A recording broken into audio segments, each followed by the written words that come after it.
Hello everyone, welcome back to the TJOmega channel for day 1699 of our daily content grind. That means tomorrow is another milestone of 1700 videos in a row. And as usual, I have absolutely nothing planned for said milestone because I didn't think I would make it this far. But nevertheless, we'll figure out something to do tomorrow. I'll try to make it just like a little bit flashier, a little bit more fun. But today I thought, let's do a what-if scenario. Just a short, quick one. Nothing like too in-depth or overthought. But it's been in my mind. Like, it just sprung into my mind. Go like, oh yeah, we haven't really talked about this. So, Season 2 of Beast Wars begins.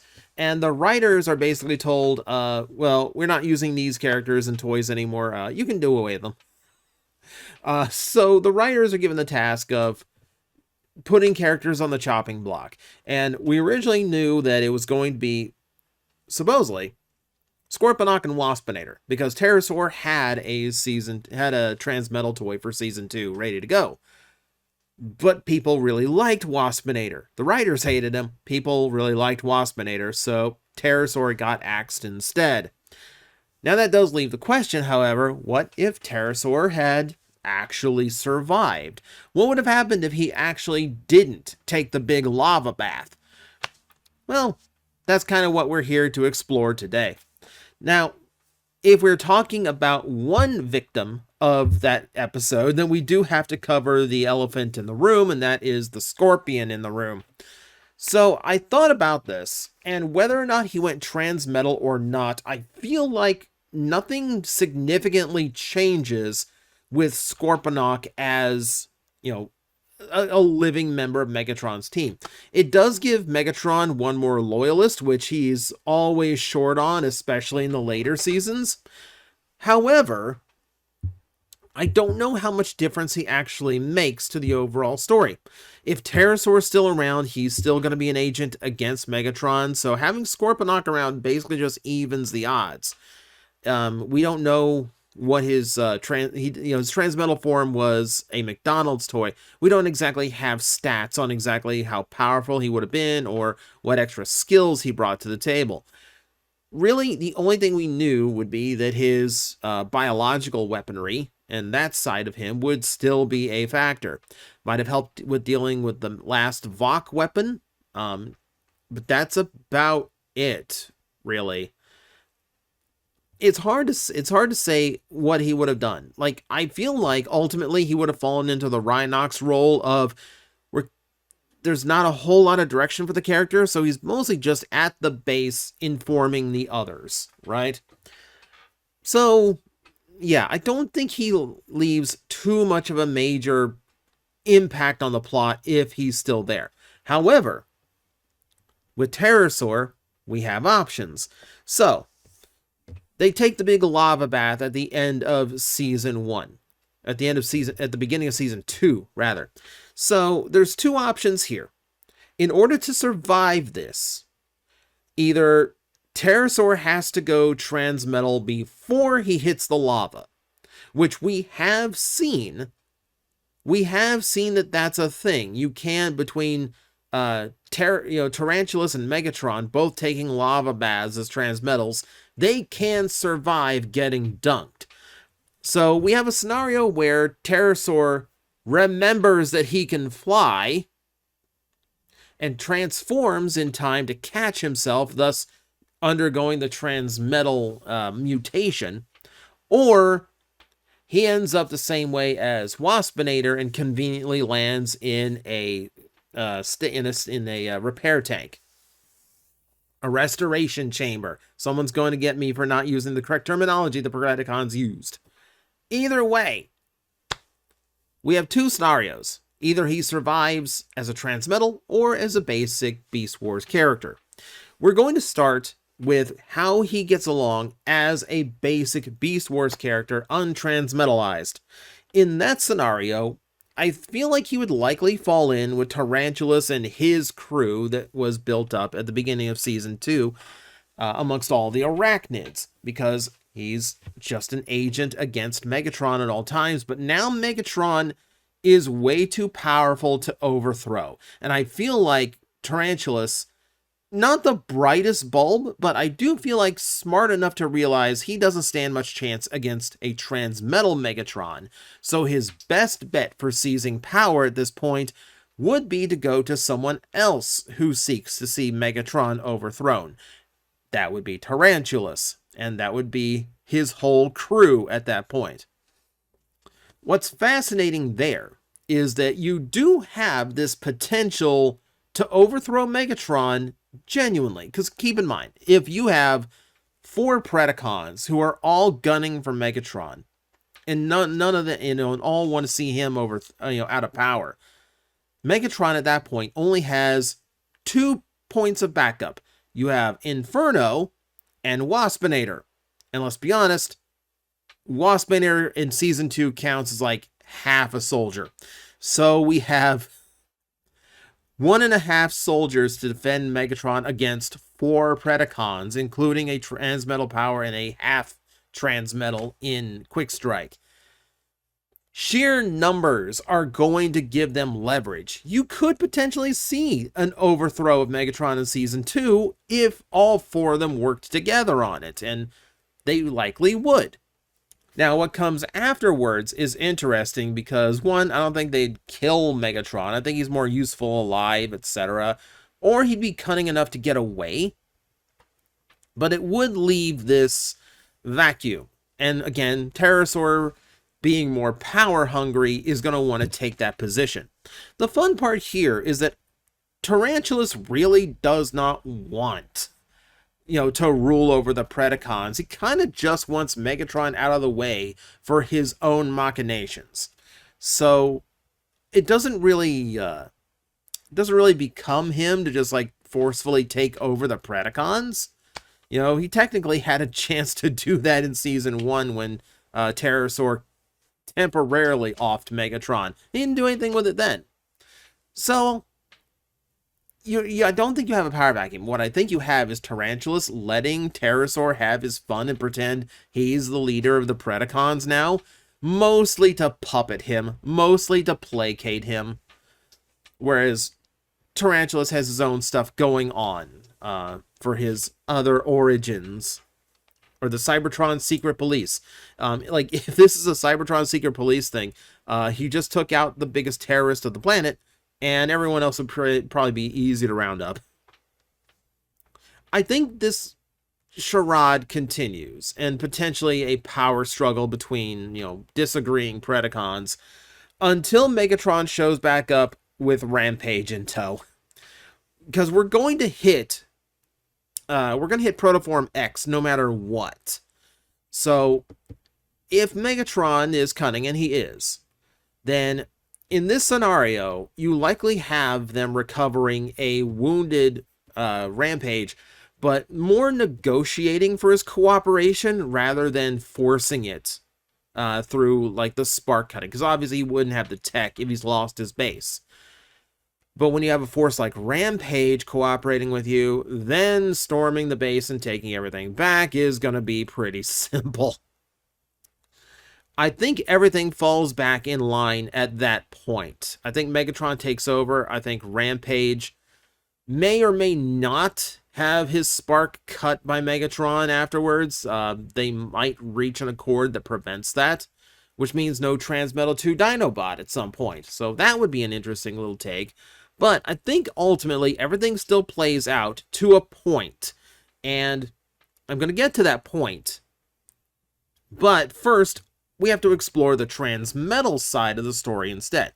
So away from the standard, Predacon Tarantulas, in with the Transmetal Tarantulas. New, shiny, a third form that might be a little bit silly given that it's a flyer turning into a flyer. But I'm going to assume he's a lot faster with the jets and with the more aerodynamic jet-like wings. So, Terasaur manages to transform before hitting lava, successfully mutates into a Transmetal, and now we have a more powerful Terrorsaur. And this is a power level that can't be stripped away by overusing it. So, good on him. He finally got what he wanted, more power, just in time for Megatron to also get more power. So he's basically back to square one. Now, I do think this runs into falling in with Tarantulas again, but this time more a partnership. This time they are power comparative. And I don't think he's as easy to manipulate when he has that extra power to him, because because we've seen with Terrorsaur, when he has power behind him, he gets a lot more confident. It's when he realizes he's in trouble and when he's outgunned, that's when the cowardice streak starts coming in. I think he still falls in with Tarantulas, but more on the secretive side of it. Like Tarantulas has his own little base that he keeps secret from everybody, including the other arachnids. I feel like Terasaur would be in on that, as them working toward Tarantulas' goal, as Terrorsaur has a means of overthrowing Megatron in the process. I do think it makes Terrorsaur capable of a few other things. For instance, a better plotline in this scenario would be to get all the way to the Metal Hunter, the last of the Vok weapons they find. And if Terrorsaur were to grab a hold of that, in all of his power grabbing and all of his star screamy ways of trying to get one over on Megatron and gaining an advantage over him, here is one literally handed to him. All he has to do is steal the golden disc and get there first.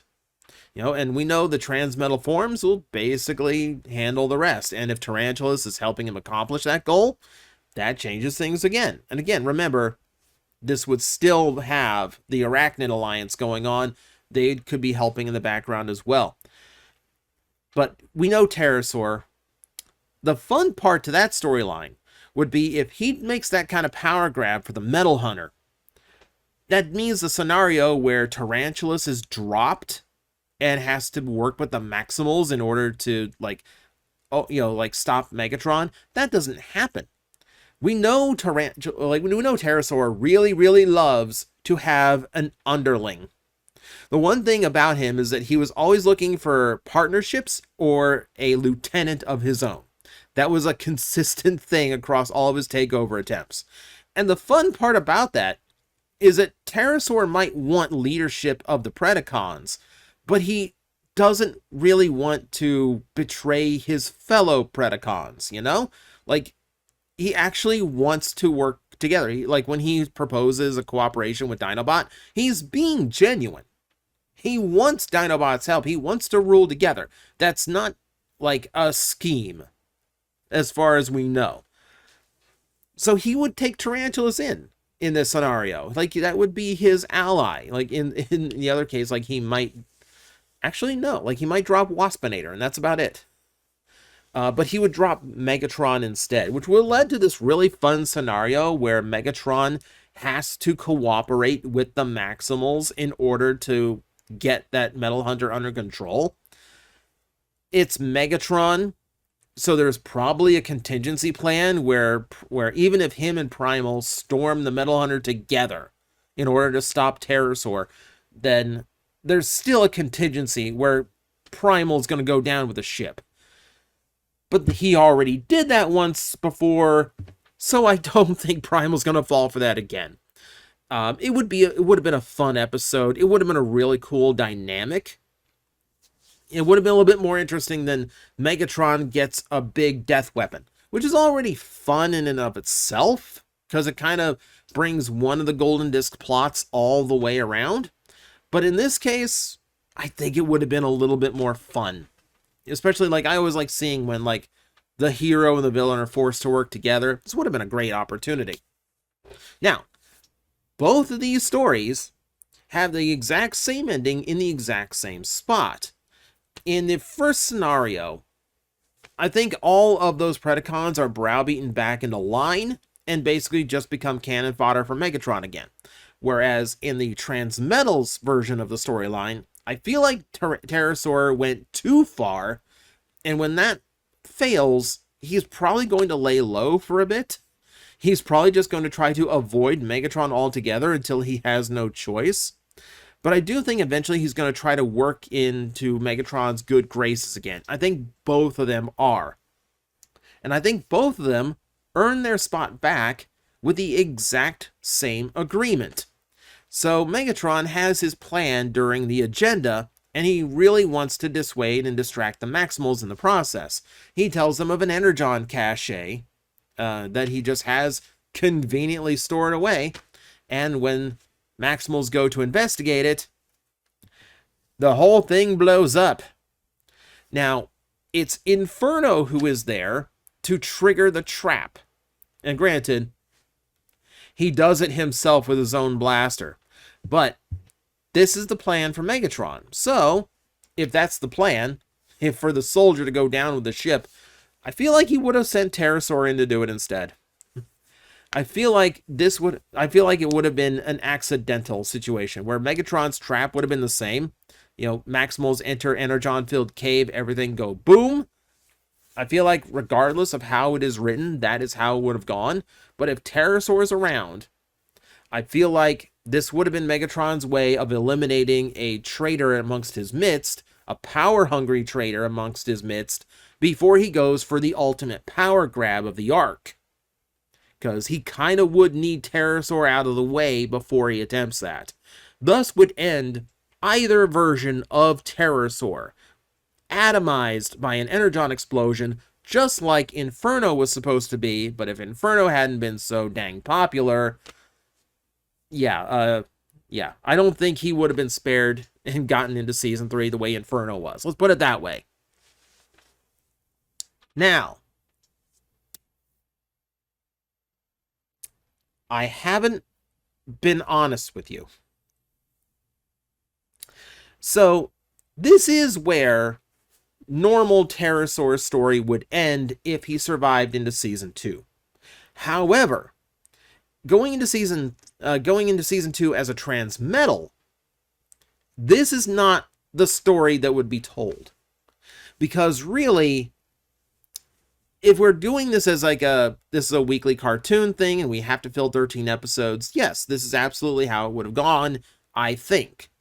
But if we're playing the reality of it, if we are actually going with what would have happened in canon, then the Beast Wars story ends here. The final stand of the Maximals during coming of the Fusors. Why? Because remember, the whole point of this standoff with the Predacons is to prevent the Predacons from reaching the Maximal base while Rhinox was astral projecting to recover Optimus Primal's spark. Because of that, this scenario changes.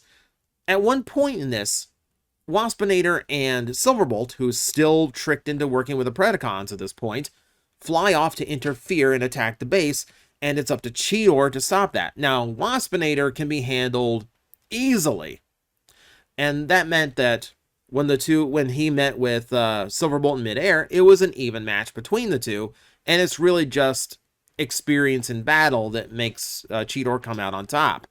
Well, now there's 3 flyers that one Cheetor has to stop. And while I feel like, yes, he probably could have handled Waspinator, that's still a 2-on-1 scenario. And the problem with that is Terrorsaur actually has the edge in the air.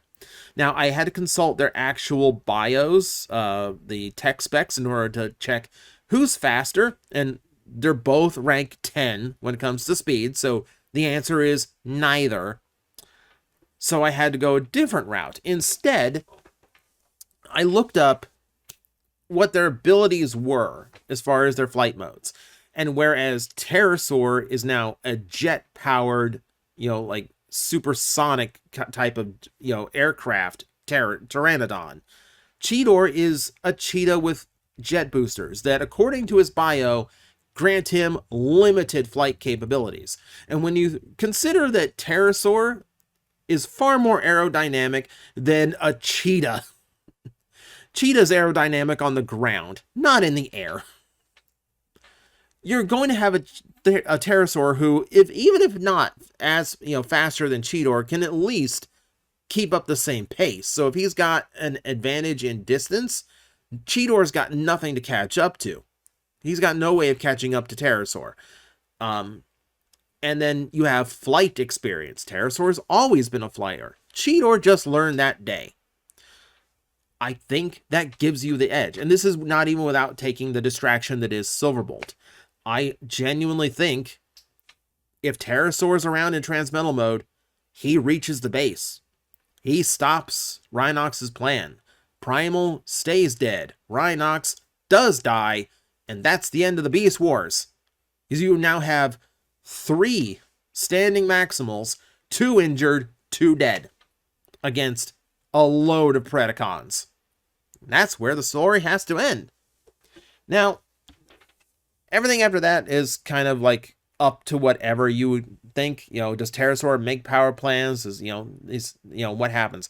I think Megatron fast tracks that whole exterminate the humans plan. I think as soon as the Maximals are out of the way, that's the next thing to go for.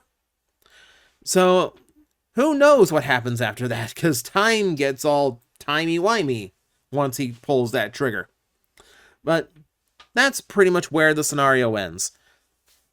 Yeah, depending on how he survives, you have 2 very different stories you can tell that should end in the same way as far as, creating a full-fledged series. But if he's Transmetal, Terrorsaur would have made the entire difference in the battle.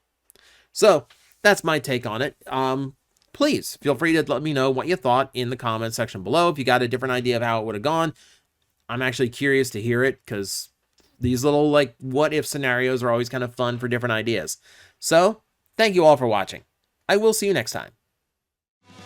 Hello everyone, I am Astral Agent Magnetar, a Tokusatsu VTuber, and I am streaming 4 times a week over on Twitch, Monday, Tuesday, and Wednesday afternoons, and a special late night one on late Friday/early Saturday. So come watch, come hang out, and let's make an impact together.